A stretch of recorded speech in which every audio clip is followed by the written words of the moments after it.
Today we're talking 5 things you need to give up doing in order to become a better leader, a better manager, a better person generally.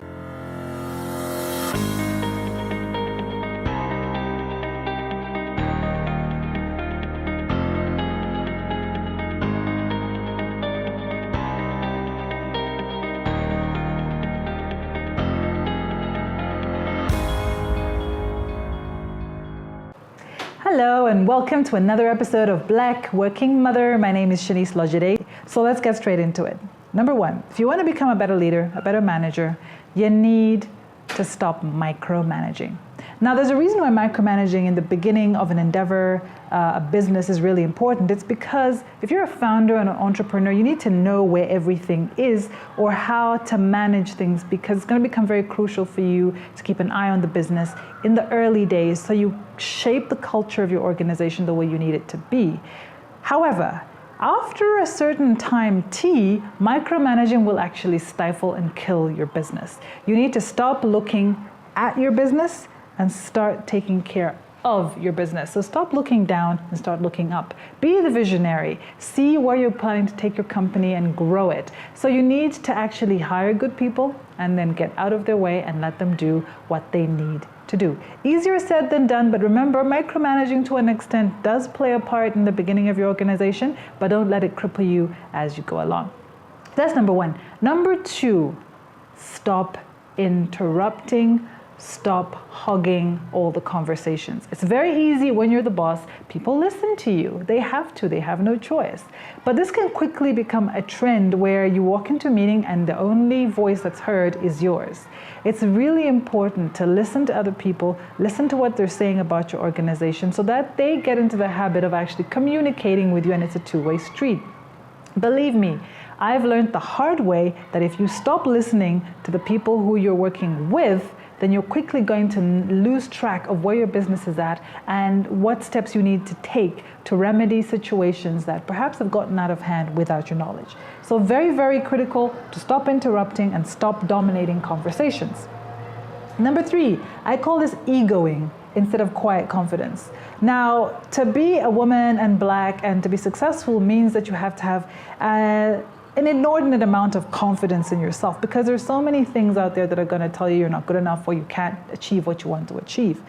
But having a big ego means that you're always right or you know better than everybody else, when the truth is you cannot possibly know everything and you cannot possibly know what you don't know unless you stop egoing and have quiet confidence, and you're okay, even as being the boss, to say, I don't know this. Can you tell me more about this? So it's really, really critical for you to not try and feel smarter than all your coworkers, but to listen to what everybody has to say and how they're contributing to your business. This one I love because it's hard to stop doing, and I personally have had to struggle with this one, and that's hogging all the decisions. Decision making is critical if you're a leader, because you need to be able to make quick decisions so that they don't impact your business negatively, right? However, if you're making decisions on your own all the time in silo, you're bound to mess up every now and again. It's important to call the people that you trust. Have people that you can bounce ideas off of. Of course, certain things will be led because you have more information than others. However, there's nothing wrong with consulting every now and again when you have to make a critical decision and getting the opinion of others. When I need to hire for a really sensitive role, I sometimes call 4 or 5 people that I trust to help me interview the person so they can pick up on aspects of that person's character that I may miss. And even if I really want to hire this person, but someone has a strong reservation and I can see that they have a point, I don't do it, and it's saved me many a problem down the line. So that's another one to remember. Quit hogging the decisions. Last but not least, number 5, stop passing the buck. As a leader, everything starts and stops with you. So it may be fair, it may be unfair. I mean, the truth is sometimes it's somebody else who dropped the ball. It's not even you, and you did the best that you could. However, it's important that when things go wrong, you take responsibility, you own up, and you own the entire situation, not just bits of it. And you don't throw your people under the bus. That's what passing the buck basically is all about. It's about throwing your people under the bus. So when you think to yourself, what am I doing here? Why am I doing this? Quickly stop yourself, rein it in, and say, I'm not going to pass the buck. I'm going to be a faithful leader today. and I'm going to own up to this. But here's the other side of that coin. When things do go wrong, well, right rather, when someone does do something amazing, what do?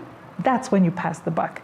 That's when you bring your team into the light and let them take all the credit. So it sucks to be a leader, right? You get all of the blame and none of the praise. But that's the way the cookie crumbles.